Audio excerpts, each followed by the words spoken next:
you're in the right place. Chris from A Glimpse Inside will be joining us in about 11 minutes. If you're watching this on replay, you may want to fast forward to that point and enjoy the rest of the broadcast. If you're with us live, enjoy the countdown as we play some of the highlights from previous interviews. You can make the life you want to, you can make the business you want to, whatever it is you want to make. I never even considered the second channel. I just think that all of my content needs to go where I am. Inhaling the fine dust particles can be very bad for you over time.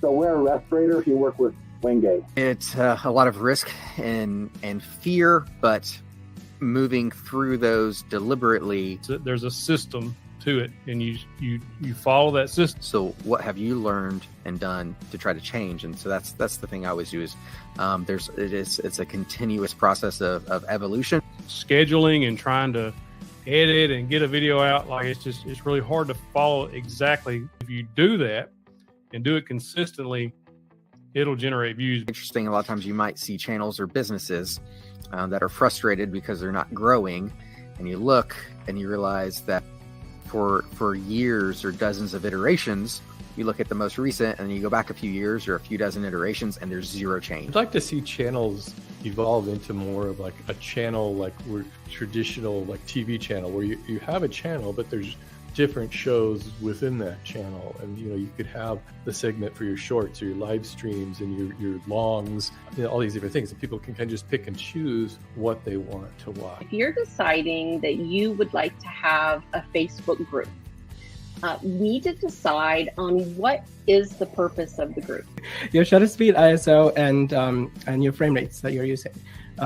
So we'll talk about some of the exposure settings, but really, even if you're not comfortable with it, it really wouldn't take a lot of time to get comfortable with it. And my goal isn't to get the most views on YouTube.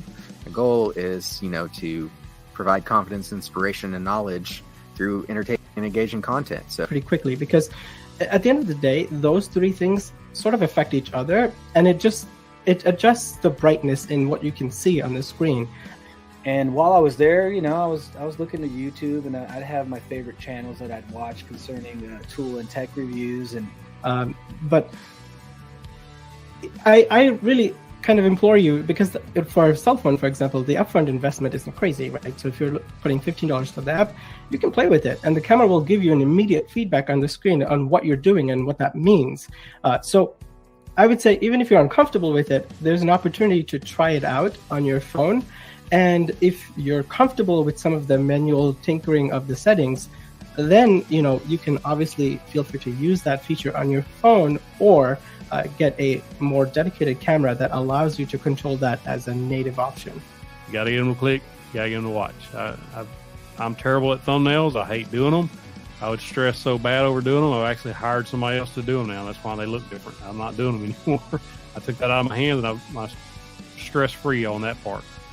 Another thing is also onboarding people that are better than me at something. So I have an editor I've been working with for about 2 years now. One day it just kind of hit me that, okay, I watch a lot of these videos and I obviously find value in them.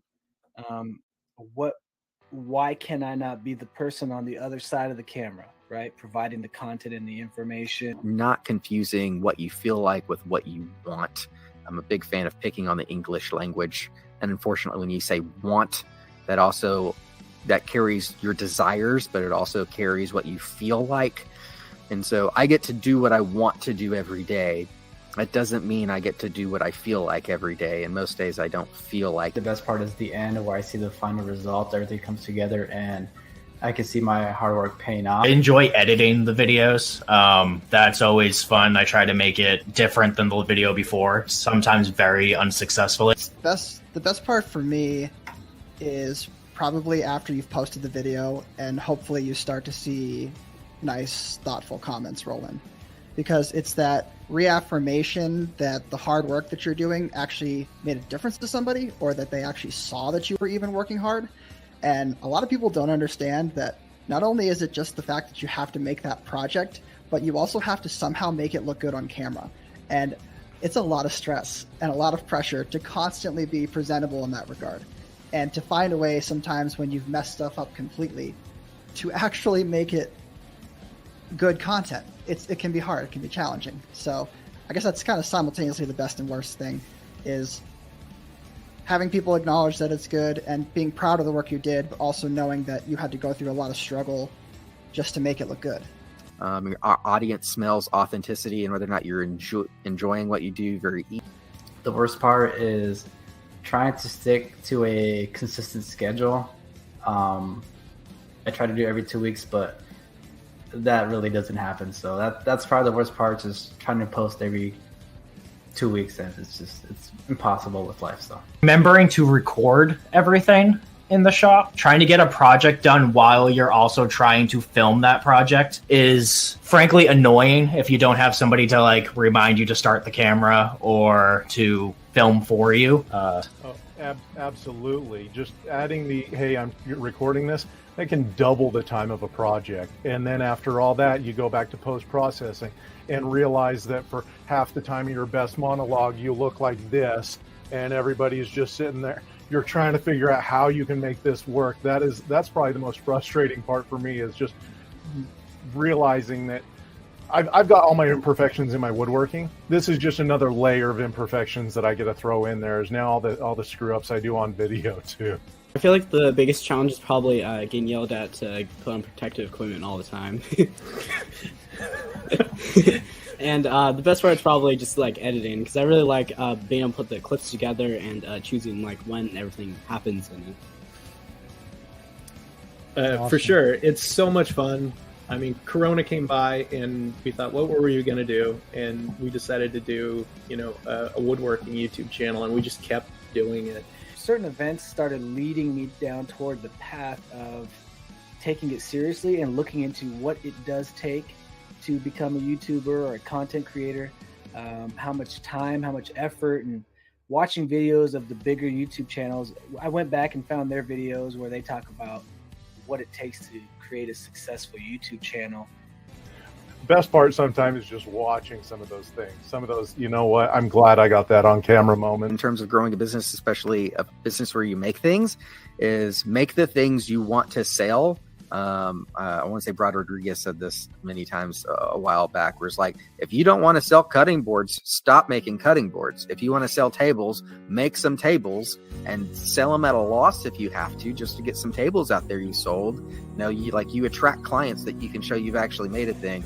If you're trying to sell couches, don't keep making coasters telling people you can make couches. Make some couches. A good plan of attack is to create a channel on YouTube or an account on YouTube that you don't have any ties to. You've never watched anything on there, and just start watching content you're interested in on that channel. Don't watch the news, or don't click off and start watching, the latest episode or whatever.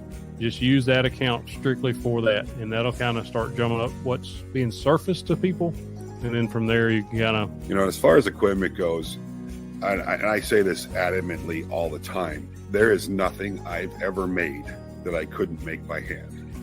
And I have a skill set that I've developed that I could make it by hand. Does having a CNC make it faster? You bet it does. A big change that I've seen is that people have gotten even shorter attention spans than normal. So if you are going to start a YouTube channel and you're going to start recording yourself working, keep the pace really, really fast. People get bored super quick, and when they get bored, they either start tapping those arrow keys to speed through the video, or else they'll just drag the slider across the screen so that they can speed through and skip to the end and see what you've built. But if you want to engage them throughout the whole video, you've got to keep the pace really, really fast. Basically structure your channel so that you generate more views. They watch one video, they're going to watch the next. If you look, and you can tell the difference I can see it in my analytics. I can see it in the way my channel's structured. The first thing that I would recommend to anybody, and this of course applies to any niche that you're looking to start a channel for, is before you even take the first steps in terms of researching and all that, which we'll talk about in a second, I would have a really honest conversation with yourself about what you're looking to get out of the channel and what your expectations are. T-minus 10, 9, 8, 7, 6, 5, 3, 2, 1, 0, and liftoff. Hey, everybody. Welcome to the live stream where we try to make Monday nights great. I appreciate you being here, and in a few moments, we'll have our special guest come on with us. I would like to start out, as we always do, just reminding you of a few things. Remember, the chat is where it's at. Talk it up with each other. Just chat back and forth. Chat with us.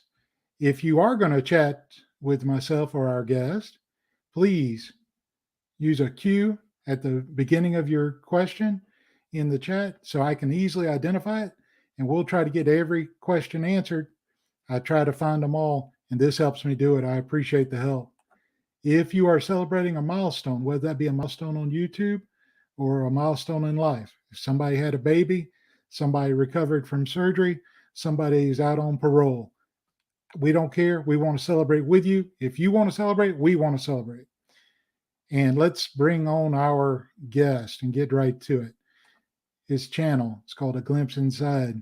He has over 172,000 subscribers on that channel. He has put out 222 videos on the channel. He has over 12,500,000 views from those videos. He also has a glimpseinside.org where he sells merchandise and plans. And I'd like you to help me. Please welcome Chris from A Glimpse Inside. Chris, what's up, buddy? Hey, RT, how you doing, man? Good to be here. Thanks for having me. Yeah, I appreciate you agreeing to do it. We met at Workbench Con, and it was a great pleasure. I've been a fan of your work, and I can tell everyone here the character you see on camera on his channel is the character that I met in person. Yeah, it's the same character. It's the same dude, for sure. He's either a 24-hour actor or he just you get what you see. No, kind of Lady Gaga, man. Born this way. So I appreciate you coming on. We do always have a active group in the chat, so I'm expecting some questions from them later on. Yeah, posted video today, and many people mentioned in the comments of that video, hey, looking forward to the show. RT's a great dude, so it's good. Should be fun. Looking forward to it. Yeah, I saw your video, and I was watching along, and I was at work too, so I kept looking over, and I probably shouldn't be saying that out loud, but I was listening while I worked, and then I heard that part towards the end of the video when you talked about coming on the live stream. I was like, yes, there you go. Did I pronounce your last name right? No, not at all, but that's okay. How do you say it? Branham. It's Branham? What did I say? Brenham? Something like that. I said RT Brenham, so it's Branham. Okay. All right. Branham. Either way. Yeah. Yeah. It's okay. Gotcha. You got the RT, right? Absolutely. And I haven't told many people what you said RT meant to you whenever you told me at Workbench Con. Yeah, it's what we call bottles of water that haven't made it to the fridge yet. They're room temperature. RT. That's what they are. It's been that way for years in our family. You have a reminder of me now. Every time you mention that. So let's start. First of all, I want to congratulate you about the success of your channel. Thank you. And you've been full-time as a YouTube creator for about a year. About a year and a week, maybe a little longer. March 12th was the day that I resigned or retired from my previous gig at a company called Public Supermarkets after 23 years. Left that job. Really, I mean, if you want to get right into are we going to go into an origin story type thing? Let's do it. Because I can rattle this off pretty quickly. Right around 2016 or so, I started really watching more YouTube, maybe 2015, with your Good Mythical Morning and shows like that. First making video I've ever seen was a video of Jimmy DeResta's. And so I kind of went down this rabbit hole of Jimmy and Bob, Steve Ramsey, kind of the godfathers, if you will, back in those days. And my wife's like, what are you doing? Are you actually watching YouTube? Like, how does this work? Nobody really knew. I mean, YouTube as a subscription service to view entertainment back in 2015, 2016 wasn't nearly what it is now.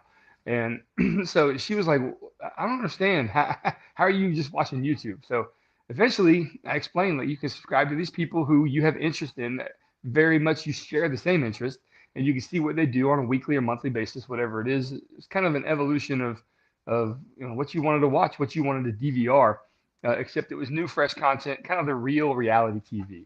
So started, watching these videos. And at that time, if you've been a fan of the channel, you've known my wife's been dealing with some issues, and we're not going to get into that too much here. But long story short, she had to quit working and had to quit driving. So that kind of meant, maybe a retail management job plus something for me to do was something I needed to do. So she was like, why don't you make some commissions? And I said, so, okay, let's do that. So I started making some tables and some cornhole boards. And one of the farm tables, I thought maybe I should film. And the idea was that I need to get a DSLR and a new MacBook and all that. And she's like, don't do any of that. Just go film on your iPhone 7. And I said, what? How's that going to work? And so I did it. And it took me 3 months to edit it on the phone and finally released it. I think at the end of 2016, early 2017, something like that, how to make a farm table. And lo and behold, that kind of changed. I mean, if you look at it now, it changed my life for sure. The long and the short of it was that I then decided I'm going to try this. I'm going to try to make this work to help us out. A lot of people don't get into YouTube monetarily. My goal was a little different because I had a circumstance where it's kind of, I went from a 2-income house to a 1-income house, and I figured I was going to take the part of those 2 incomes. So you shouldn't get into YouTube to make money. I'm just going to tell you right now, that's not why you should do it. Although if you have some circumstance like I did, it might be a good motivating factor. And again, I didn't do everything right in this YouTube space. I was putting out content whenever I could. It wasn't the most, masterfully done craft, if you will. So I just was throwing it out there to see what sticks, right? Basically throw spaghetti on the wall, whatever's noodle stick, you try to replicate that noodle. And then the long and the short of it was about 1,000 subscribers came within about 5 months, and 10,000 eventually within a calendar year. And I seemed to every calendar year gain about 10,000. So 10,000, 20,000, 30,000. And then I built this shop. It's kind of crazy. I actually left my management job 2 years prior to actually formally retiring to work in a commercial HVAC, what do you call it? I guess it was a family friend. He had a really booming business, or so I thought. He unfortunately lied to me about the success of what was going on there. Publix, the company I had a career with for 19 years, or for 21 years at that point, took me back after only being gone for about 3 or 4 months. But in those 3 or 4 months, I was able to restructure some investments that I had and build the shop that I'm sitting in right now. We built this shop. I filmed it over the course of 4 months and edited a video for about a month and launched how to build a shop. And at WorkbenchCon 2020, right before the world shut down, this video kind of took off, and it brought about 50,000 subscribers in. It seemed like maybe not that many. It's probably more like 30 within that year, or within that first 3 months. So when people see me, I've been recognized on the street a few times. Hey man, you're the guy with the shop video.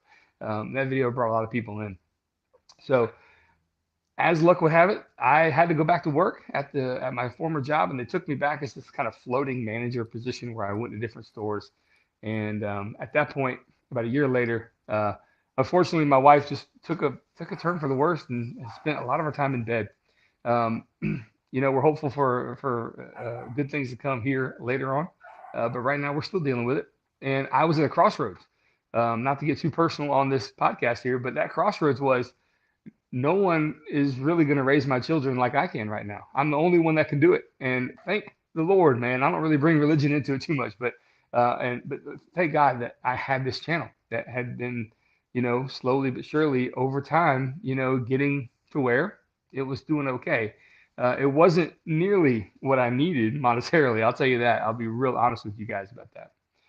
But I decided to take the plunge, right? Steve Harvey says, if you don't jump, you'll never know if you can fly. So I was at a crossroads, and I had to, so I did. And luckily enough, we've had a pretty good showing in our first year with some product development and some website sales, and the channel's growing, and it's just kind of moving along. But it does take work for sure. It's hard work, and That's kind of a genesis of what happened, at least from about 5 years ago to today. That's a real Cliff Notes version of it, in case you haven't seen the whole story. And yeah, there you go.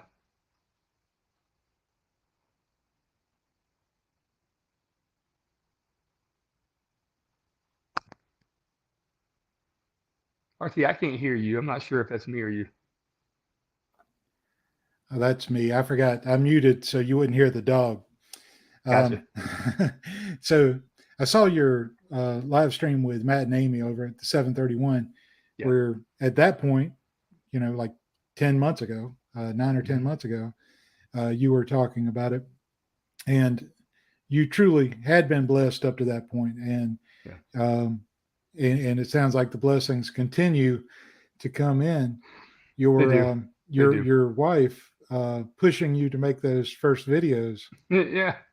She was the reason. She goes, you need to quit waiting on things you don't really need. And what's funny is that I still to this day edit on an iPhone 12. I shoot on an iPhone 12.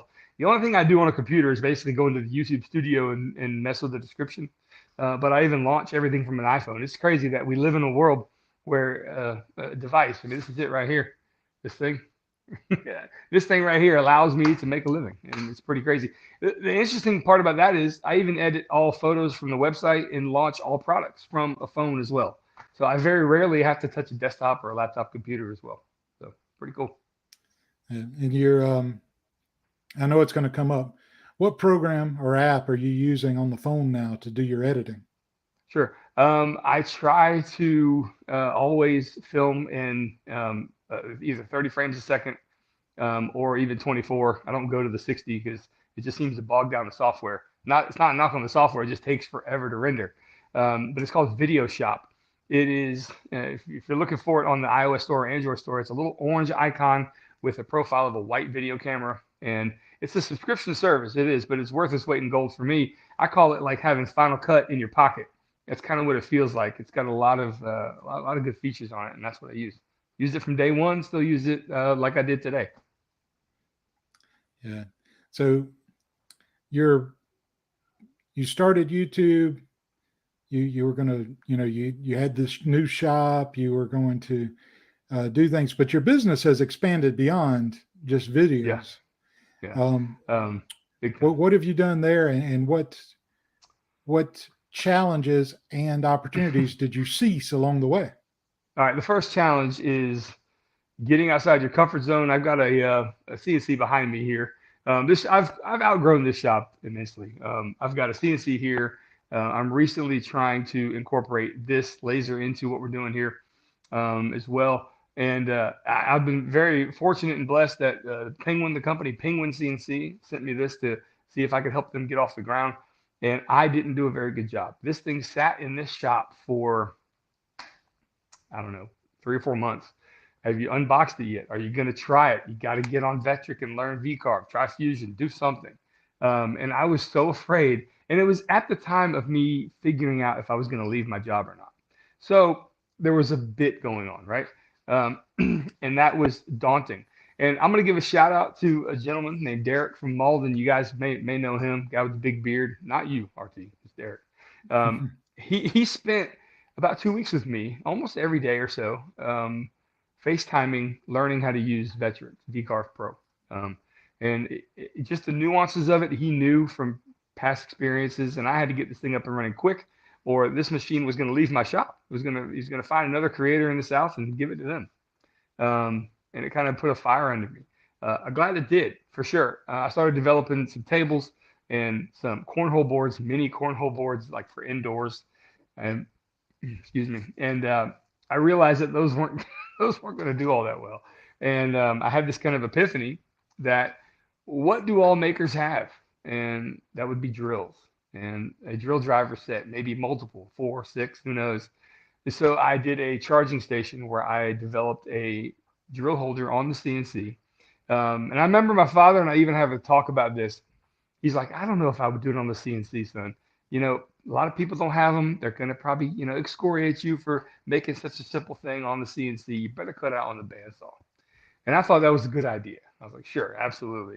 And then I just said, I'm not doing it. It's easier just to go program it and prototype it. And so I did that, and I made some pretty crude versions of those drill holders, and they're ones I still use today, but I refined them as products because I asked my audience in that video, is this something you'd like to see? Buying these as kits. I've never really put products out here like this, but would you like to check it out? And about 300 comments came in saying, yeah, dude, that'd be awesome. I hate doing these little organizational products. These look slick, and I would love to put those in my shop so I can have storage and then just go do what I want to do. And a cool story about this is that the next video I put out was an infomercial, essentially, about these tool holders. And for those of you who say I'm an infomercial now, there's like 4 of you out there. Easy, okay? But the long and the short of it is that I posted it, and the video was doing okay, wasn't getting a whole lot of views, but I went to bed and I woke up the next morning and there was like almost $4,000 worth of sales of that drill holder in my inbox, and I was like, ooh, and I wasn't prepared. I didn't know if they were going to sell, so I didn't make a whole bunch. I was like, I'll make them as needed. The order started coming in the next 2 or 3 days, and it was unreal. I run my website through Squarespace and use an app called Shippo. It's a website called Shippo to ship everything out. A lot of makers use both of those in conjunction. Really great interfaces on both, by the way. If you ever want to get into product development and selling things, those two are like a match made in heaven. I had so many orders that I ran this machine overnight, a couple nights, didn't sleep, and finally got everything done. It took me 3 weeks to satisfy all the orders that came in from just that video alone. And I learned a lot in that process. That sleep is invaluable, that my time is invaluable. And I wasn't sure what was going to happen in the future. I was like, this might be a fluke. And that's kind of like the journey so far, is I try to come up with things that help me in my shops. And I feel like a lot of people may not consider me just your everyday DIYer anymore, but I totally do. Because this is just kind of the natural thing that's happened over time. I went from a 1-car garage to an apartment, buying a different house, to a 2-car garage with, very minimal tools. And slowly but surely, this dream has kind of become a reality for sure. But the product development side is something I never would have fathomed a year ago. Never. And I'm just happy it's working, and it's gotten my creative juices flowing for sure. Have you, since you've been inundated with so many sales, have you brought on any help? Have you hired anyone, or you just say, I'm going to be in the shop and be my own boss, and I'm going to get it done? Yeah, I really haven't hired anyone to help me. A couple of friends have come over to cut down big sheets of plywood for sure. And plywood could be a whole other topic of conversation right now with the situation of the world. I get basically Russian birch, right? So not to bring that up, but I have a supplier working really hard to make sure I stay in stock, and also looking at some domestic options as well to maybe keep this whole thing homegrown. We'll just see. We'll see where that goes. I can't say anything here because I don't really know. But yeah, I've done it all myself. The videos have taken not a back seat, but my YouTube videos are not nearly as prevalent as they once were. At least I try to make them every week or so. But this is demanding so much of my attention because it needs to. I've been very lucky and very thankful that it's working. And the product development side has actually been more advantageous for us, as a family than anything YouTube has provided so far. Although it wouldn't be the same. The audience I'm able to leverage to do this is really what I owe this to. And it's only about 1% or less that's actually, keeping us afloat and keeping us moving along. So to those of you, I just want to say, if you're here and you've purchased from us, I can't thank you enough. It's my sincerest thanks. You guys have no clue how much it means to me. So, and all of us here, even my kids. So I don't want to pry in your business, but what are your other revenue streams? Oh, the biggest one is the website for sure. Number 2 is AdSense from YouTube. I do occasionally place ads with an agency in the videos. That's a small income. I have some channel sponsors that help me out as well, that we have agreements that, things just come in. And, in terms of affiliate links, affiliate marketing, all that stuff adds up over time for sure. and I'm trying to think, what is there really? I mean, there's about 7 or 8 different avenues, ranging from a very small amount to a moderate size to something like a website that's generating most of my income. Now, recently, I saw a little video clip where you were showing that someone had basically taken your design and was selling them pretty cheap on Facebook, I believe. Well, how often do you yeah. run into that kind of thing? That was the first time, and a viewer had pointed it out to me, and I meant to clear the air about this earlier. I totally forgot. The guy's up in Montana, and I contacted him. I said, "Hey, listen, I saw this on Facebook. Is there any chance you've seen what I've done over the past? And I'm just curious to know if you've got this design or iteration for me. I just want your honesty." And he goes, "I don't know who you are. I was tinkering around making this kind of thing. It looks very similar. He's like, yours are actually pretty nice, to tell you the truth. But no, I don't. Unfortunately, I never saw it on Facebook, and that's true. I never sold anything on Facebook. If you look up anything I've done, it's not there. I don't market there. So I totally believe him. I'm like, okay. Yeah. And so eventually, about 12 hours later, the guy messaged me back. He's like, look, man, I don't know who you are, but I've been harassed left and right about this thing. And I was like, I'm so sorry. I didn't tell anybody to harass you. I was just saying this kind of takes the wind out of your sails because it looks so similar. And I was just curious to know if anybody else had dealt with this kind of thing. And he was like, I'm just taking it down. I'm sorry I did this. And I had a conversation back. I said, look, no hard feelings, man. I never wanted people to harass you. So I don't know what was said. I don't know what was done. But the reaches of the internet can be a pretty crazy place sometimes. But I believe him. I totally believe that he was just tinkering around and making things. And it's very possible for the synchronicity of people having the same idea. I mean, it is the way it is, you know. A lot of times content creators produce the same type of video at the same time, and they had no clue they were doing it with each other. So. Right.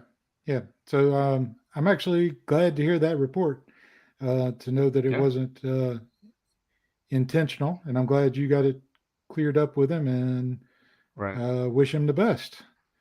So yeah. Got a couple of questions here. We'll start out with Chris from 4321. How are the kids? How is the wife? And how are you? The easy answer is we're fine. But you know, nothing emergent, nothing crazy. So that's always good news. The kids, you know, if you don't know, my kids are on the spectrum. I have a 14-year-old stepson, 14-year-old stepson who I met when he was 5.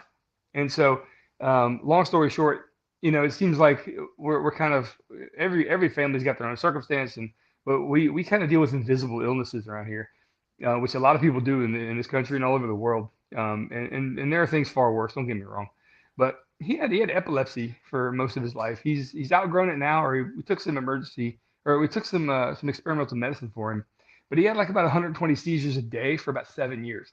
Not the grandma seizures where you go into the ground, but they're called absence seizures, where he would blank out for about 30 seconds and then memory loss of about a minute or two before and after the seizure.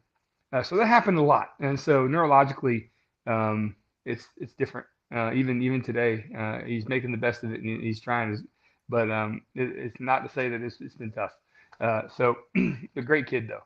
And my 2 youngest are autistic. They're on the spectrum. My boy, he's nonverbal, and my daughter is verbal, but she's not really communicative. You can't really have a conversation. But health-wise, they're doing great. They're happy and they're healthy, and they do their respective activities, and the school is taking care of them really well. And in terms of my wife, you know, she's learning various other techniques of being still, meditating a little bit, trying to get into a different space about this chronic fatigue issue that she's dealing with. And it's been pretty good over the past 3 weeks, where she's, instead of being in bed and passed out all day, she gets up in the mornings, and we have time with the kids, and then she'll go rest for the remainder of the day. And then sometimes she'll get up and hang out with us at night. Sometimes she won't. I mean, it's just baby steps, and that's fantastic. I don't want to publicly say anything too much about this because, you know, of course, you don't want to jinx yourself, but I'm hoping that if she I'm hoping the worst is behind us with her.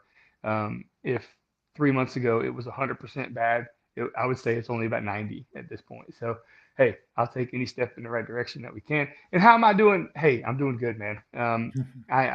There's, you can paint your picture on how you want life to be. And honestly, I wouldn't complain a bit. And I hope me even just talking about it isn't sounding like I'm complaining, because I hope not. I just want to kind of bring some of these things to light, because I know millions of people suffer with very similar issues. And sometimes it's nice for people in this world to not feel alone. You know what I'm saying? So I know we feel that way. So. Yeah, you are you're blessed and fortunate to be able to be there with your family, and oh man, that's where you need to be. Yeah, absolutely. So got a celebration here. So Working in a Wheelchair 71 has just hit 40 subscribers on his channel. Congratulations. Awesome, man. Heck yeah. Keep at it. Keep making Absolutely. those videos. All right. Another one from Chris at 4321. If you run out of Baltic birch, do you have a backup to go to for plywood? That's a good question. I do. I have some plywood out of Oregon. Murphy, I believe, makes it. It's a top tier grade maple, A grade or AB grade maple on both sides. Doesn't have as many layers as the Baltic, and it's a little bit lighter in weight, but it looks pretty good.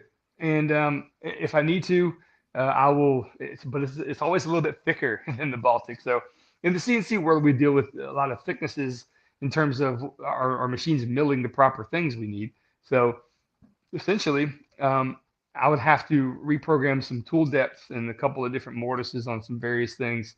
It'd be a lot of work for sure to reprogram a few things so they fit just so. But there is a backup, absolutely, if I need it, that we can source domestically here. There's also, I hear, a product coming out of India, I think, that rivals Russian birch, has kind of the same grain structure and the layers and the heft of it. It's crazy. I weighed one of my tool holders made with the domestic stuff and with the Russian stuff, and the domestic stuff is about 40% lighter in weight than the Baltic. It's insane. I thought to myself, I was like, maybe would that help on shipping? I don't know. It might. But there you go. Yeah. All right, Chris, you're from Florida. Yeah, northern Florida. Yeah, Jacksonville. And I'm from South Carolina. All right, folks, I know we've got some people from the UK. What other locations do we have out there? I'd like to see them in the chat if you would. Let's get to another question here. Hey, Chris, when was the last time you broke out a guitar and plugged into that amp in your shop? You know, that's a great question. I had a, it's been a long time. I had a conversation with a gentleman today who just reached out. He was in an early stages of starting a channel with 3 kids and a dog and trying to work it out. He's like, I'm going to take a gamble and see if I can email Chris and talk to him. And we actually talked on the phone today for about half an hour. And he was like, how'd you do it in the 5 years that you got from there to here? And so if anyone out there is, and I'll get back to this guitar thing in a second, but this is why. In life, we have hobbies, we have things we enjoy, and we have obligations. Okay, so a lot of times you go through life, and you have to go to work, you have to bathe, you have to do whatever. You have to take care of yourself, you have to take care of others if you have a family. But everyone on this planet has time in their lives that they have for themselves. And so and this is the thought that really I still use today, maybe not so much as I did earlier when I was working a full-time career, but what am I doing with the time that I have in my life that isn't solely required by something else? Okay. That thought in of itself is, I think, I don't know, kind of the mantra to be successful at anything you try to do. So I essentially gave up the guitar. I gave up playing. I've been playing drums since I was 12 years old. I love playing the drums, but right now my cymbals are in the pump house and my drums are set up as end tables in our living room. It's just not the time for it. And so I still do it. I'm rusty. I've tried every once in a while. I probably picked up that guitar maybe over a year ago. I got one of those Indonesian made Paul Reed Smiths that you find on Musician's Friend or whatever. And it's a great guitar. It's like their base model, kind of their least expensive model, and that's why it's still hanging in the shop. But the fact is that I've kind of taken my hobbies as a back burner for a long time. So I had a little pocket of time. What was I doing? I was building this business, and so everything else just had to wait. And it's yeah. I mean, not to compare myself to like Bill Gates or anything, but you hear these people, that say, "Oh, I worked for 20 years straight before I took a Sunday off." What? I mean, I'm taking a couple of days off here or there. I try to use the weekends now, since about a month ago. I try to use the weekends now for just not messing with too much in the shop, but I still pack orders every day. I still come out here and clean up and get ready for the next, iteration of my work day for sure. Workbench Con was the first time I took time away seriously in about a year of doing this. But I think that's a pretty good mantra to go by if you're trying to start a business. And I hate to say it because I love playing instruments, but that time will come back eventually. But right now, it's just not there. Like they talked about at Workbench Con, if you're self-employed, are you going to hate your boss? Is your boss going to be a good boss? True. I'm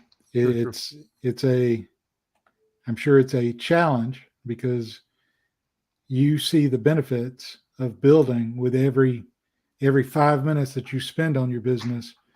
You're hoping to get a return. So I saw UK, Canada, Tennessee, Ohio, Alabama, Missouri, Minnesota. Man, y'all are from everywhere. I appreciate it. Nice. Favorite CNC router bit source? Well, Bits and Bits has been the genesis of what I'm using here. I do experiment with a couple other bits just to kind of see what's there, but I would say the Bits and Bits company has been integral to the very beginning of me starting this. So I'm actually working on trying to figure out what the best, because I do things so differently on the CNC. I talk to people who run CNCs for a living, and they think I'm crazy because I do all of my cutting with a simple 1/8-inch compression bit. I don't use much anything else. So the cuts take a little bit longer. I go through bits probably more often than I should. A lot of heat is generated, and I don't use tabs. So all the dust that gets kind of compacted in there, which isn't much, it's just enough. I've got the dust collection just dialed in to where it puts in just enough dust where there's not much movement and the pieces come out unscathed. It's a little different business model for sure. And it's not really all that sustainable by myself. But it might be if I had more machines, which I don't really need at the moment. So I'm still in the process of building it up. But I would say if you're getting into this CNC world, Bits and Bits is probably your best source. However, I'm not going to say it's limited to that because there's great products all over the place. Okay. So what's been your favorite thing since you've had a CNC? What's your favorite project that you've made with the CNC? Man, let's just do two. Okay. One, of course, is the fact that I've been using this to help people get organized. The tool holder has got to be one of my favorite projects because of the feedback and because I see them out in the world. I see people send me pictures, DMs, emails. Look, I've set this up. I've painted in my favorite sports teams colors. I just think that is just so awesome. And another thing is, I wish I'd known I got this question. I made 3 miniature little toolboxes, right? They're about, I would say they would hold the size, maybe they're like 6 by 10. And they have little handles on them. It looks like a little mini toolbox. And there's 3 of them. I cut out of 1 sheet of plywood here. And I assembled them pretty crudely. They didn't fit together all that great. It wasn't really all that great of a thing, but they've become such a huge part of my daughter's life. She has all 3 of them, and all 3 of them have different style of toys in them. She takes one to school every day. The teacher allows her to take a little toolbox full of toys every day, whether they're all the ponies from My Little Pony or all the Paw Patrol Mighty Pups. It's crazy. It's just the world I'm in. And on Friday, if she's had a great week, then she can pull those down and play with them and share them with her friends, which she won't share because they're hers. But We're working on that, but it's just so cool to see such a big part of her life as something I threw together on the CNC as an afterthought. I was like, I need to make these little toolboxes so we can carry these things around. I think it'd be nice for her, and it turned out to be such a great thing.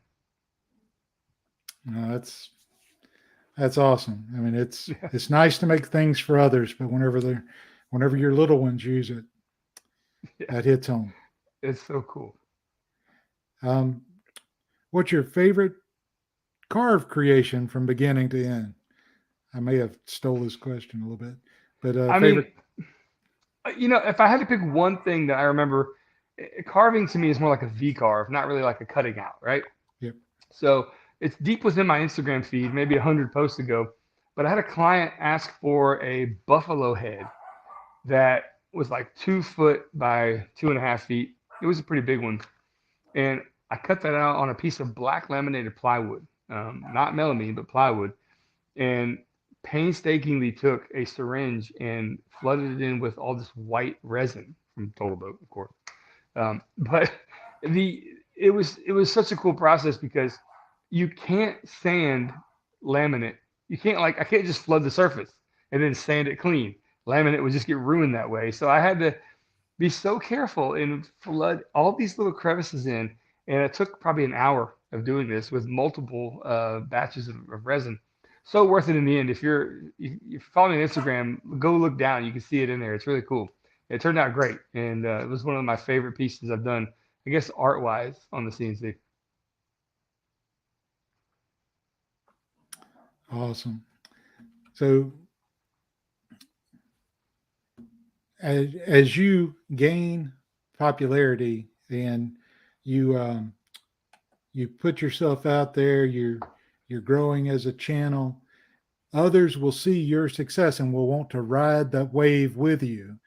Sure. What decisions have you, or how do you make your decisions about sponsors and what you're willing to do and what you're not willing to do to get a sponsor? Sure. One, there's 2 ways that channels are going to get sponsors typically in the beginning. One is that the content creator, him or herself, reaches out to various companies that they want to work with. And typically those are just sponsorships in terms of them giving you product. Showcase this product, use it a certain way. And Total Boat's been a great one for that. Another way is that a sponsor will come to you. And that's how I met the people at Total Boat. I actually did a river table, not river table. I've never done a river table. It was a live edge cedar coffee table that I did a bunch of polyurethane on to give this coat. Somebody at Total Boat, I'm just going to keep all the names out of it, but somebody at Total Boat just sent me an email saying, look, the polyurethane's great, but I think we got products that can rival it, if not do better. Are you willing to try some out? I said, yeah, absolutely. And so that relationship was born right then. But the other thing about sponsorships is in the beginning, you're going to have to not be too picky. You really can't. But you got to make sure that the sponsorship is going to go in line with what you think your avatar is, what you think your people are going to be watching you for. One of the most, let's put it this way, there's a sponsorship out there that's been floating around a lot of YouTubers about, let's call it male grooming, right? I'm not going to give them any screen time here, but one of the funniest ads I've ever seen inside someone's video happened to be about this male grooming on a sports channel, and I actually watched the ad twice that he had run, and actually sent him a message. And he's become a friend of mine. His name's Adam. He's become a friend of mine as of late, and he's a good dude. But you've got to make sure that you're going to be promoting products that you believe in. One, because your audience is going to be able to tell, look, this guy only has done this once, and we've never seen it again. Seems a little disingenuous. But the sponsorships, take what you can as often as you can in the beginning, and then over time you'll realize what brands are great to work with, which ones aren't, and then not even to get into the whole ad agency thing where they place you with other companies. I turn some of those down too, for sure. They come across with who knows what, but if they don't fit the channel, I just say no thanks. Yeah, that's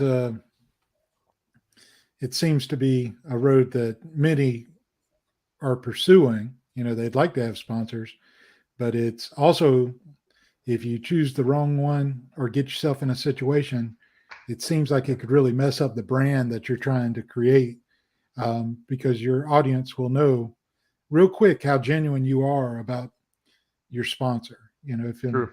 If you've always used, yellow and black tools, and then all of a sudden Right. you're a blue tool guy, they're gonna know. They're gonna Right. know something's up. For sure. And one more thing about sponsors, I've actually Sure. made some mistakes with those. I had somebody ask for a certain, it was a sponsor that came through. I didn't have a video for it, but I thought, I got to satisfy some of this because this is what I'm supposed to do as a content creator. And so I showcased a feature on a Makita nail gun, how it had just an inline air duster right in it. Pretty cool. I put a sponsor in the middle of me showing that 5-minute video, 1 minute, 40-second ad.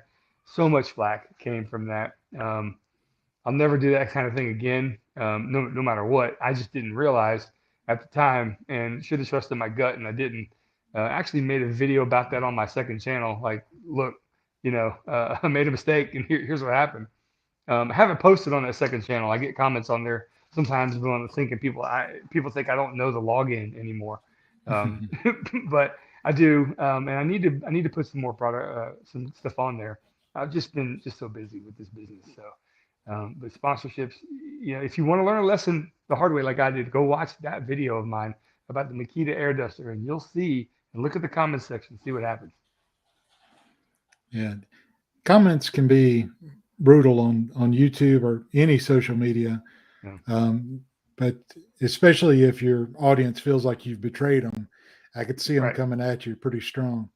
Yeah, because that's one thing, they subscribe to you and they want to trust you, and that's true. If they get it in their head you've betrayed them, they're going to come after you. That's true, and a lot of times negative comment. I'm been very lucky. I don't get many negative comments, so I feel very fortunate in that regard. But I will say, your channel, all aspects of your channel is yours. It's like where you work, where you live. And if someone is going to put some nasty things on your channel, I delete every negative comment, and I ban user from channel. Believe that or not. So if you've ever wondered, you're trying to give me some flack about something, it just wasn't necessary, and now you can't log in and see my stuff, or you can't comment on my stuff on that Gmail that you had initially. That's why, because there's no space for it. If a moving company comes in and I have a piece of furniture delivered, and they come into my house and their boots are dirty as hell and they just mess up my house, I'm not going to have them leave and just not clean it up and have everyone else that comes through see all the crap that they just put all throughout my house. Not going to happen. Think of it that way. If you're an aspiring content creator, don't let these negative comments just sit there for people to see. It may be, especially when they're not warranted. And if you've done something stupid and you deserve to be called out, that's one thing. But I truly believe when someone is picking on something that someone can't help, or someone's situation, or things they just can't have any control over, there's no need for that, and those leave the channel immediately. Sorry, I'm off my soapbox about that. All right. So now I know why I got banned from your channel. Okay. You didn't get banned, man. Whatever. What I mean, I've seen some comments on some of the things I've posted, and I seem to get more negative comments around YouTube Shorts because it's outside of my regular viewers, and they hide behind YouTube as they put some comments about my hairstyle. I'll put that nicely. Well, it's just upside down. That's all. Yeah. Or my robust stature. That's crazy. I mean, it's completely gratuitous why someone would comment on anyone's physique, good or bad. It's just strange. But YouTube's anonymity is a very complex thing. One can rip you to shreds, or it can make you extremely successful. So, meaning that if you've done something the right way, I mean, you look at the massive channels of the world, right? Mr. Beast, Mark Rober, these people who are just extremely likable people. I mean, I think what Jimmy has done with Mr. Beast is pretty amazing. The fact that he grinded out since he was 12 years old to do what he did with his channel, And Mark is just a class act altogether. He's he might be probably my favorite content creator on this platform. But those higher echelon of channels, the anonymity was kind of, it didn't matter. They produced things that were so intriguing and so cool that it just didn't matter. The fact that no one knew who they were. What am I trying to say here? Because you can say whatever you want to on YouTube. You'll never be tied back to who you are. You don't have a profile picture. You don't have to if you don't want. Nobody can go back and search for who you are. You can just say what you want.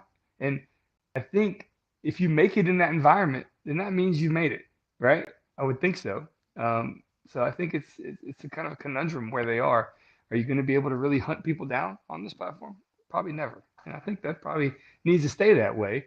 But unfortunately, the few people are going to ruin it for the many in terms of bad things to say. Yeah. Anyway, Definitely. Yeah. Let me get to the next question. How do you stay focused and motivated on your business? Well, being an entrepreneur or a makerpreneur, whatever you want to call it, in this space is not for everybody. I've always kind of known that. I'll be real honest with you. I never did amazingly well in corporate America. I've always been a little opinionated. I always felt like I had better methods of doing things than these corporate structures would lead you to believe.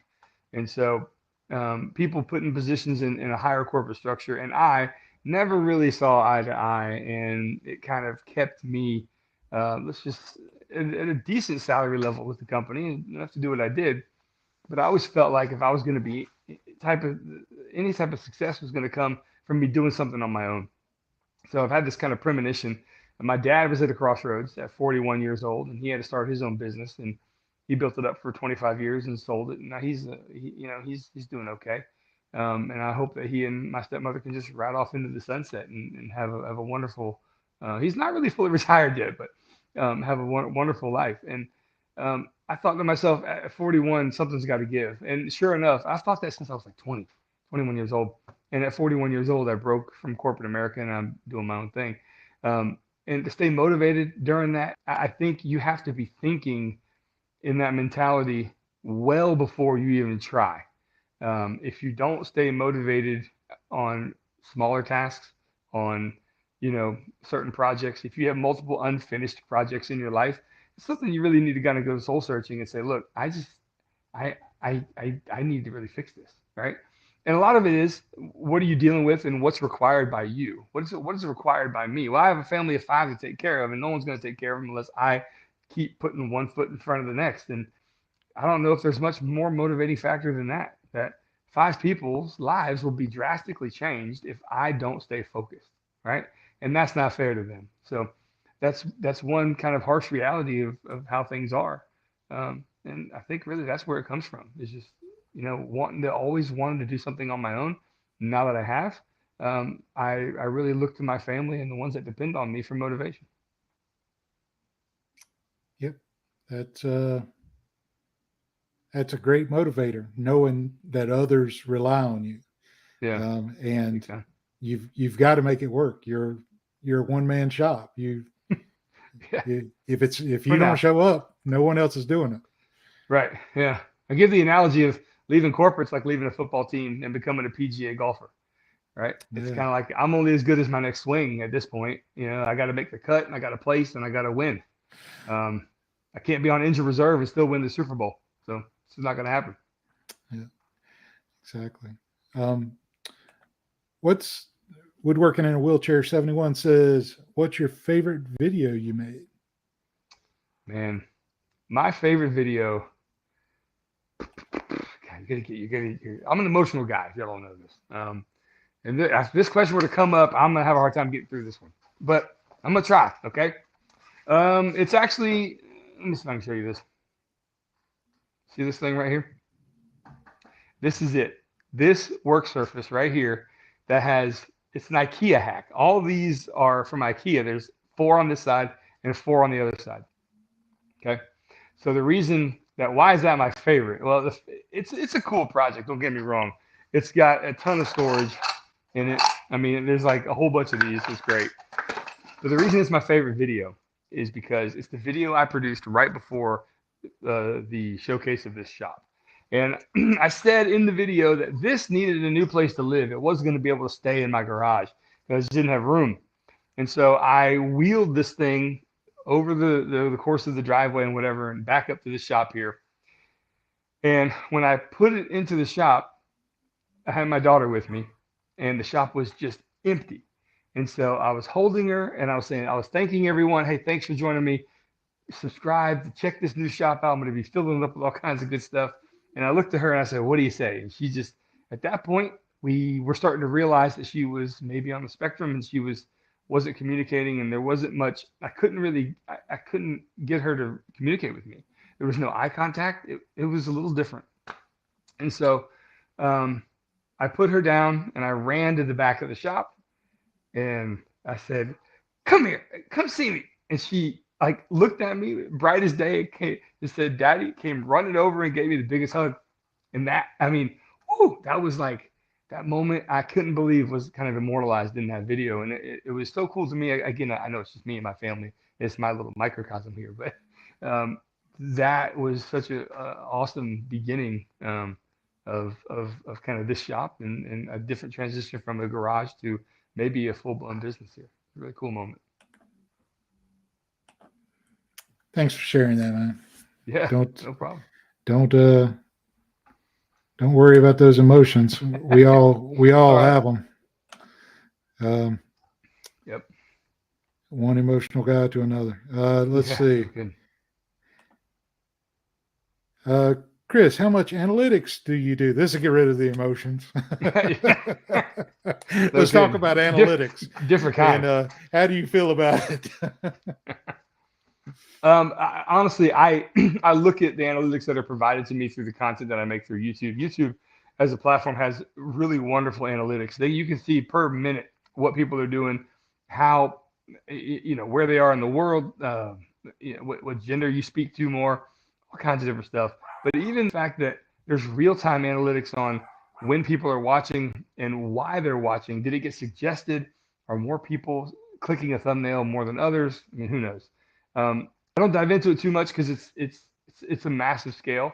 A lot of times analytics are looked at by other business partners in the same business. I just kind of trust that I have seen what works in the past, and I just put one foot in front of the next in that same direction. And if I need to pivot, which we have to do in this business from time to time, then you do. You really dive into those analytics a little bit more. I hope that's what you mean in that. Like how much. How often do you look at analytics every day, once a week? I pull up the YouTube Studio and look at it multiple times a day, and I've done that for 5 years straight. I don't think there's been a day where I haven't opened that app multiple times. The unfortunate thing is if you start this business, it's a bad stigma to have. You're always glued to your phone. You don't have to be, but it's nice to be connected to it all. And you got to do it in strategic ways. I've been guilty of looking at analytics and answering comments probably when I shouldn't, but and my wife's really understanding and so are my kids. I mean, they just run around and do their thing for the most part, but it's not something that I stress over until I absolutely have to. So there you go. Yeah. So you talk about having to shift your direction. Yeah. Is that after 2 videos do a certain thing, or after 3? What would have to be the trend for you to do a shift in the way you do your video production? Well, YouTube content creation through the DIY space has changed over the past few years. The project video, a lot of people say it's dead. Well, it's not really dead. It's just that the ubiquitous table, the everyday nightstand, those project videos are kind of dead. People watch YouTube in terms of project videos because you're doing something so outlandish nobody's ever seen before, or they're looking to do something extremely functional. You look at like larger scale projects, building decks, staircases, closet remake, or stuff like that. Those do okay. in terms of pivoting, I've never been able to really make larger scale projects with the time that I've had allotted. So I've made some smaller stuff on the channel. And every once in a while, a informational video or an educational video that I'll do will do really well. I'm not real proud to say this, but the two best performing videos on my channel are building a dream shop and laying a paver patio. It's work that I didn't do, but there were videos that I made and facilitated the information to the audience. And that was something that I never knew was something that was part of making, right? Making isn't just making a product.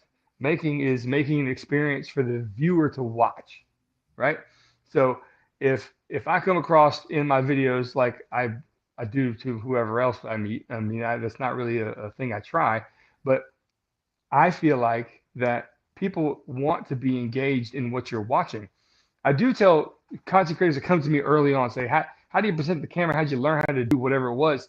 I said, I had this idea in my head way back when I first started, that when I presented to the camera, it seemed dull. I was being myself, but when I came back on camera, it seemed a little dull to me. And I said, what if I just kind of amped it up by about 20 or 30%? Like more grandiose. Hey guys, how y'all doing today? Check this out, blah, blah, blah, whatever that is. Seems silly to do even in an interview like this. But when you play it back in real time and look at it in a video, it looks completely normal, right? Or normal. I mean, normal's sitting on a dryer, but I say that quite a bit. But it looks right. It looks correct. And the pitfall I see a lot of young content creators who aren't here anymore aren't doing this because they got unmotivated. It's because of the lack of pace and the lack of enthusiasm that they're presenting to the audience. And if you don't have that going on, it's going to be a tough sell. It can be deliberate to not do that. Okay, and it's not saying it has to be that way. Jason Hibbs is a great example of that, being very deadpan. Okay, the bourbon moth, really talented woodworker, and just seems to how y'all doing, whatever, that's working for him because it's consistent. But it's tougher to pull that off than it is to do what I'm doing. Like in the modeling industry, they say it's tougher to pull off a straight face, serious face than it is to pull off a smiling face, right? So I'm not comparing myself and me and Jason to modeling, but good Lord, I don't know where this is going. Anyway, there you go. All right, cool. I'm sorry. Ron's Woodchuck. Sorry, my glasses are not strong enough tonight. What do you say to some YouTubers that you say absolutely no to sponsorships? So does this mean as a content creator, I'm saying no to sponsorships? I'm completely fine with that.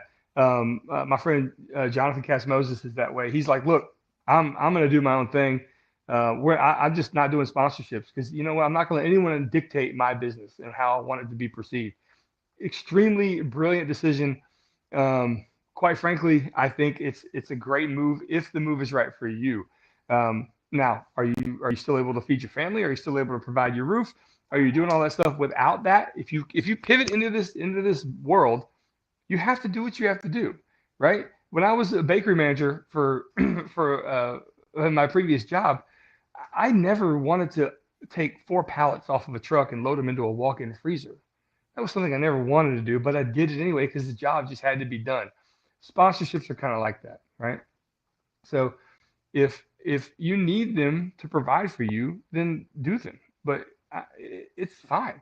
Now, I'm not sure if this means to us taking on sponsorships or if an audience member is upset that we're doing sponsored things. I've had people say, you know what, you're just a click away from taking on XYZ companies, and when you do that, I'm out. Okay, then be out. Okay, as far as that's what I'm gonna say. And I'm not gonna let 1 or 2 people dictate, potentially thousands of dollars coming in to help us out. Okay, let's be real here. Money is a real thing to all of us, and if it's not for you, congratulations, absolutely. But most of us here are trying to provide everything we can for our futures. And hey, you know what? Either way, you got to do what you got to do. Hate to sound bland on that, but that's how I feel. Yeah, I mean that's part of it, though. You've got a machine, you got to fuel the machine, right? And you've got to find a way. And AdSense, although it's great, if you're full time, you need to find other sources of income. And sure. if you can find other sources that do not interfere with the value that you're going to deliver to your viewers, to your consumers, then hopefully they don't have a problem with it. And it's fine for people to leave your channel. Let me just say that if someone is a subscriber to your channel and they never click on anything you do, it actually hurts you. Your ratio of what people are watching, your your penetration into your audience sounds horrible, but are you getting that viewership back from the people that are subscribed? If you're not watching my stuff, unsubscribe. Absolutely, it helps the channel out because I only want loyal people here, and most people who come to you in the early stages, are going to be there with you because they like to support who you are. And if you're taking the next step in this business, the most logical step, they're going to support that too. It's no different than them going to skip an ad real quick. Takes no time at all, and we can always tell when people do that because there's a big dip in our view time. But it's okay, If you don't like what we're doing, then go ahead. It's okay to leave. Yeah. Okay. Did you start getting approached based on, this is about sponsors again, based on sub count, views, or word of mouth? So the best sponsorships that will ever come to you are from word of mouth. The ones that don't necessarily care too much about numbers. Of course, everybody cares about the success of how your channel is doing in terms of if they're going to sponsor you or not. Did I get approached based on sub count? Yes. An ad agency will work with you approaching 100,000 or plus. Certain companies will only work with you if you have 50,000 or more. And in terms of views now, subscribers and views, they don't really go hand in hand. They do in one sense because you can have a massive channel, say 20 million subs, and you're going to get probably 1 million views every video. And 1 million views to a sponsor is a big deal. There are certain thresholds I find in the sponsorship world where they require a certain amount of subs or a certain amount of views. They don't really care about the subscribers. I mean, I've had deals that come in and say, we'll give you, however many X amount of dollars for a minute ad, and you must get 30,000 or 50,000, depending on the contract, views in the first 30 days. And if you don't get that many views, they either won't pay you or they will sublease and they'll subtract what the original amount was from the amount of views that you got. Kind of crazy stuff. So views matter contractually. Subs matter on the whole if you seem attractive enough to get some people in. But word of mouth is definitely where it's at. Have the subscriber, have the company watch your stuff and contact you. Like the company is the person that asks you to the prom, right? So then it always works out pretty well that way. So, Chris, we're running a little bit long tonight. Can you hang on and answer maybe 5 more questions? We're good, man. Absolutely. Okay, awesome. And I'd like to remind everybody watching that if you're getting anything out of this, you're enjoying this, please give us that like. And if it's your first time here, please subscribe. We're trying to build a channel here, try to have guests every week. And this is not my full-time job, but we're trying to have some fun doing it, and we always have some great guests. Absolutely, man. Hey, thanks for having me on. Subscribe to this channel if you're here. Seriously. Yeah, really appreciate that. Yeah, man. Rick, Eric says we missed your second channel. Thank you for that. My wife was just talking to me about that today. She's like, why are you not vlogging on your second channel? Like 4 clips, clip them together, put it out there. No one cares. They just kind of, the name of your channel is A Glimpse Inside, for Pete's sake, right? Why? Give it to them. Like let them see what's going on. I mean, this shop right now in the condition that it's in is not in disarray, okay? But I feel like I feel like it's caving in on me. I just met with an electrician, and I'm gonna try to do this on my second channel. So I'm glad you said this. I just met with an electrician today. I got a little 10 by 14 shed that I'm gonna run power to, put a little unit, AC unit in there, and make an entire shipping building. Get rid of the shipping station in the shop and convert this over to more, woodworking and whatnot. Looking forward to that for sure. But I don't think putting that process on the main channel step by step is something I'm going to do, because you can overdo, here's this stage of this, and then this stage, and this stage. That's not main channel kind of stuff, right? So I'm looking forward to putting the installation, the walls, the power, whatever I can do in that space on the second channel. So be looking forward to that, Rich. I appreciate you asking. Hey, while we're kind of on that topic, what about other social medias? Do you really enjoy those? Do you like putting content out on those? The only other social media I even remotely try is Instagram. I cannot figure Instagram's analytics out, or it's what makes you become popular on there. I don't really try like I should. I could do more research and figure it out. I do think that and this sounds crazy, I think these platforms pick you. I've done no different in terms of effort from YouTube and Instagram in the various platforms. And I've had more success on YouTube than I have Instagram. And why, I don't know. But those are the only two, really. I have a Facebook business page, and everything I do on Instagram goes to that. But I don't actively check Facebook very often. But I know that people are doing really well with reels and shorter format videos on Facebook and on Instagram now, and they've been invited into like a monetization program. I just haven't really dipped my toes in that too often, because this is requiring enough for a one-man crew. Awesome. Okay. Generations Woodcraft says, when did you start getting approached by sponsors? Was it based on a certain sub count, total views, word of mouth? Okay, I think we got that one. Sorry. Yeah, that's okay. All right. I haven't put a video up yet. I do mainly upholstery furniture. My question is, do you think there is room on YouTube for me? This is 413 Furniture Builds. There's definitely room for you. Dude, there's room for everybody, but there's room for this, because I was thinking to myself, about 10 years ago, I'd been acquainted with a guy who he worked at the Jack's Beach. He had a business called Wooden Creations, and he made furniture for restaurants. And I walked into there, and he gave me a shop tour, and I saw him building booths for various pizza places. And the structure underneath, I was amazed at how really little there is to make a booth, but how much goes into upholstering it with springs, supports, layers of fabric, foam, cotton, all kinds of stuff. He showed me the process. I'm like, my head's spinning.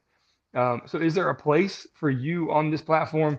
Absolutely, to share that knowledge. Only thing I would say in the initial, if you haven't posted a video yet, keep it real short and simple, and maybe here's how you do a simple chair. Here's how you do a booth, but keep them shorter if you can.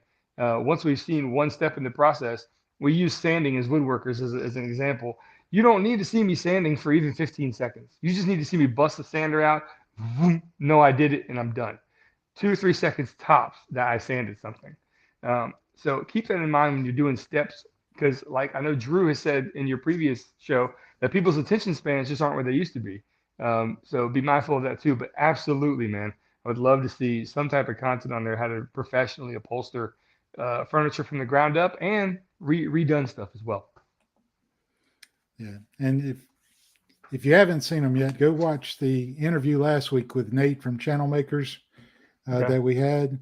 A lot of good content there, and go watch the interview I did with John from Lincoln Street Woodworks, and how he talked about how he built up. I mean, he had 100,000 subscribers in 10 months, so a lot of good info there as well. Yeah, no kidding. Sandy at McKenzie Lumbermill says, what type of income streams do you have or enjoy? I guess I'll rephrase that. Out of all your income streams, which ones do you enjoy the most? Which ones are you fully excited about the most? The only one that really like is exciting to me, and they're all exciting because they're all great. AdSense is good because you do put the videos out, you put the work in, and then you're able to see over time the results of that come in. But really, the website sales, I would be a no-brainer on this one, to take an idea that I've had in my head and put it out to the world and have the world respond with basically like, here, shut up and take my money. This is cool. That's been one of the more satisfying things that I've done professionally. And the comments and seeing the products that I've given the world in use and the good reviews that they're getting, that's something special. And that's been a really great part of that income stream that I never knew how good that would feel until it did happen. But once it did, it's something that that's another motivating factor too, is just to help do things and help people improve their making lives. Hey, Cheryl, I saw your comment in there. Cheryl's been a huge fan for a long time. She's such a sweet lady. I think she's up in North Carolina. South Carolina. South Carolina. Hey, sorry. I've actually met Cheryl. Yeah? How is she? She is wonderful. She seems like a wonderful woman. Absolutely. Yeah. She lives in a beautiful area of South Carolina, and she is fantastic, and she is a huge fan of yours. Yeah. And I can't blame her. Too. I can't blame her. Yeah, we've had lots of backs and forth on email and stuff, so for sure. That's awesome. So, Chris, where can our viewers find you, and what can they look forward to in the near future? Well, A Glimpse Inside is the channel. Glimpseinside.org is my website. I will say this. I'll make this like a soft announcement here. So if you know about this and you've heard it here, the two businesses are being separate. I've the product development side and the video production side. I now have two standalone LLCs. And within, I'm not going to put a timestamp on this because I'm developing a new website for the product development side of things. I'm having plans made from various projects I've made in the past, popular YouTube videos that people ask me for plans to this day. I still get comments, where are the plans for this? And I don't have them. I'm going to be launching a new site, a new business, and it's going to be called Why Not Ply, right? So plywood's become such a big part of my life, and it's helped a lot of people stay organized and have their shops be pretty aesthetic. And so that's the name of the new business coming forward.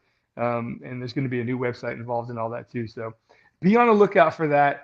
That's where we're going in the future for sure, because I would like to get this business separated and have a new shipping area, bring more woodworking back into the shop, make more traditional videos like I really wish I could still, and I need more room, yet continue on that side of the product development too. So a little bit of both, a little mixture. Hang in there with me, guys, in this time of me trying to figure all this out. It's been a great journey so far, and I really do think I have the best audience in the world. I think they're one of the more patient audiences with me for sure.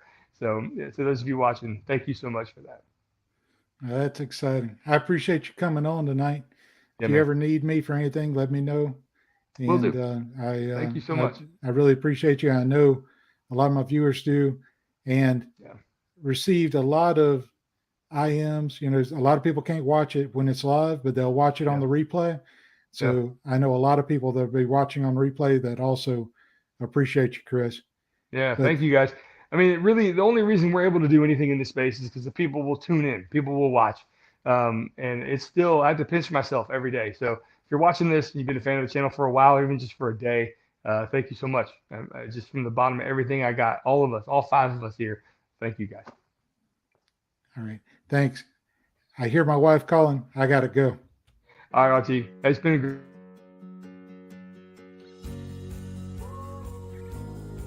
You know, I still do some from time to time now. Okay. And what led you from that into video creation on YouTube? Boredom, mostly. I was living in Charleston. This was back in, we're talking 2013, March 19th, 2013 was when I posted my very first video. And I had talked to a lot of people in the area trying to find a woodworkers group, people that were building stuff. Didn't even have to be woodworking, there just wasn't much of it. So a friend of mine suggested making videos on YouTube to reach out to other, meet other woodworkers, reach out to other people who were building things. And so I started checking it out, and that was really cool. I saw, back then it was Steve Ramsey, Mark Spagnolo, Laney Shaughnessy, and of course Matt's Basement Workshop. And they were kind of, those are really the four guys. I call them the four fathers. They're the four guys that really started the woodworking DIY thing on YouTube. Those were the guys that started it all. And then there was Matthias Wandel and John Heinz came along. And about the same time, Jimmy DiResta had started his thing, Bob Claggett, and I started about the same time, roughly within a year span there. We all started right around the same time. And it was just fun and exciting. I put a video up. It was the worst video that's ever been posted to YouTube. If you're hard on your videos, go check out my very first video ever. You won't feel so bad, I promise. But people commented, and I was interacting with them. And I took like another 2 months and I put up another video, and it happened again. People were, commenting and talking, and I really enjoyed that aspect of it. And between at those points, I was watching a lot of YouTube. It was ridiculous. I had done a lot of fishing because I had a lot of free time. So I've been fishing and watching YouTube videos. And I kind of saw that there was this gap in the market of things that, just these in the industrial side of making or furniture or other things, you tend to see a lot of things that you don't see in the DIY side. And there's a lot of adaptations that I saw that were possible. So I took a lot of my knowledge from that side of the world and kind of adapted it to the DIY and just started doing a lot of crazy and wild things that people hadn't seen before on equipment that wasn't designed for it, but it works. And, I got a lot of people saying that's not safe, and they don't really understand.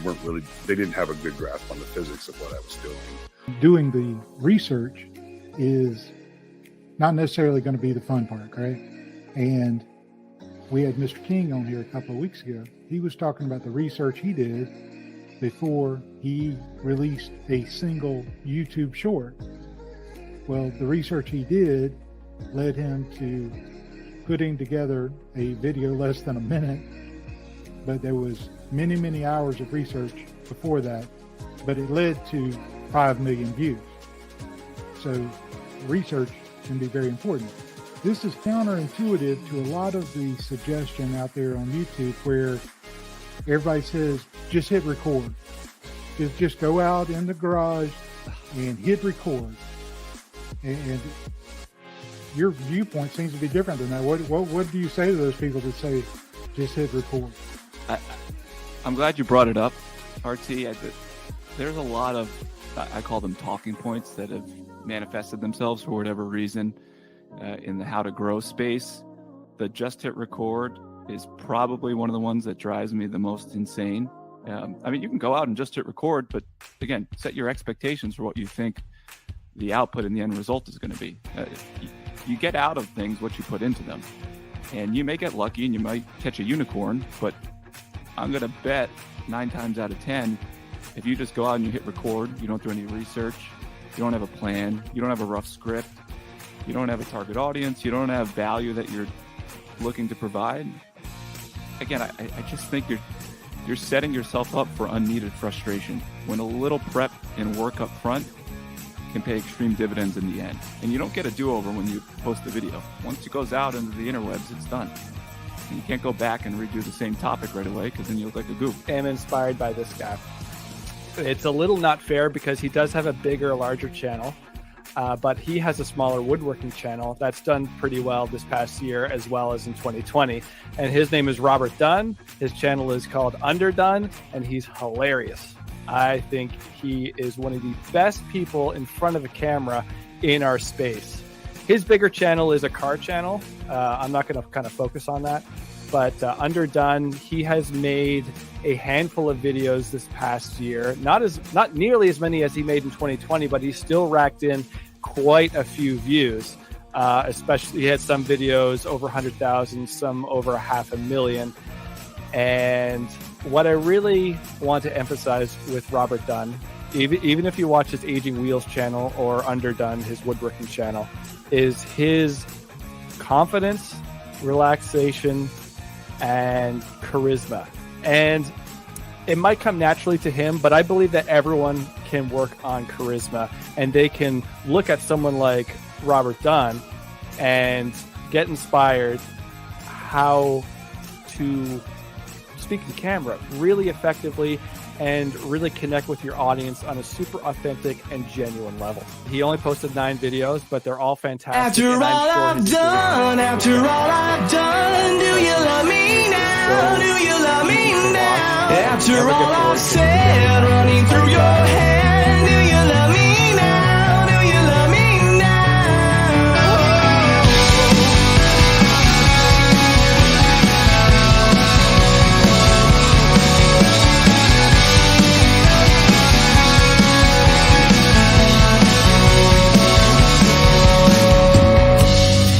And if I told you everything, I bet you cry and run away. 'Cause with all the lies I keep, made you believe this was me. The truth is I am not at all who I preach myself to be. And I deserve to be alone, and I'm alone here with me.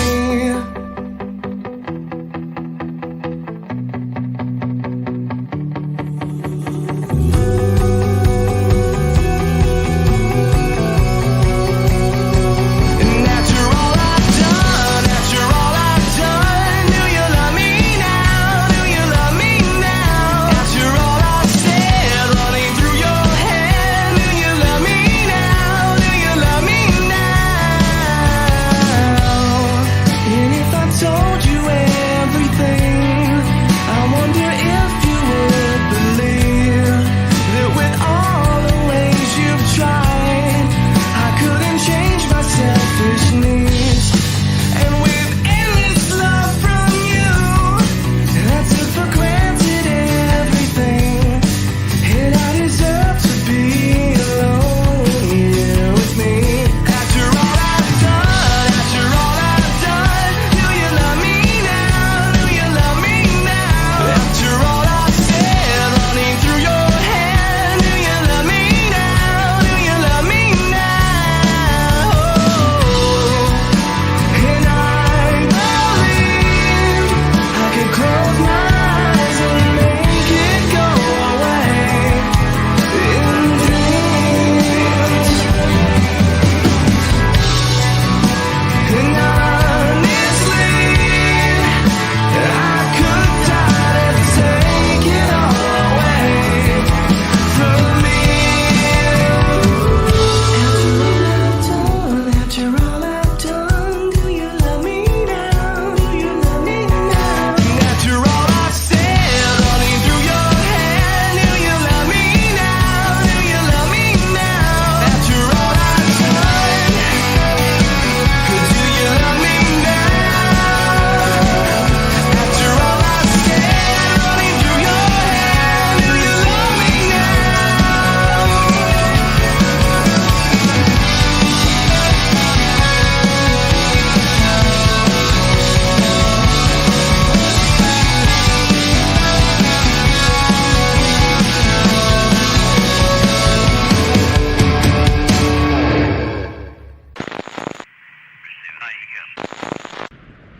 Figure is down and locked.